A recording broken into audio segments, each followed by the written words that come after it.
Lui expose doctement les propriétés de cette pierre, appelée œil de tigre.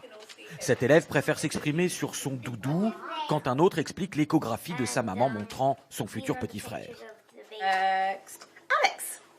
Cette petite Française londonienne, enfin, raconte à ses camarades britanniques l'histoire du Petit Prince. C'est l'histoire d'un monsieur qui est dans son avion et qui tombe dans le désert. Tous les matins, c'est une tradition dans chaque classe britannique, le show and tell, littéralement montre et raconte. Un moment où les élèves doivent s'exprimer devant leur classe sur n'importe quel thème, pourvu que ça stimule leur expression orale en public. Je ne suis pas si effrayée que ça, car on fait souvent des discours. Comme quand j'étais déléguée de classe, il fallait faire moins de 500 mots. Tous les jours, dès l'âge de 5 ans, on parle devant la classe. Mais une fois par semaine, on parle devant toute l'école, parents et directeurs compris. C'est l'Assembly, l'Assemblée. Aujourd'hui, le thème est la nutrition et la biologie. Certains animaux n'ont pas de colonne vertébrale. On les appelle les invertébrés. Les abeilles, les faucheurs, les crabes et les homards sont des invertébrés.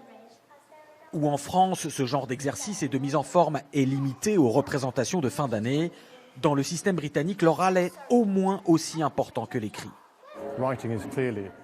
L'écrit est clairement une part importante de l'apprentissage et du développement. Mais parler, pouvoir s'adresser à une foule ou à un public est de plus en plus important dans la vie, et particulièrement dans l'avenir de ces enfants. Une exigence imposée à tous les élèves de tous les milieux, comme dans ce collège public pour filles d'un quartier plus populaire de Londres. Gaël Sauvageon-Leslar est leur professeur de langue et d'éducation civique.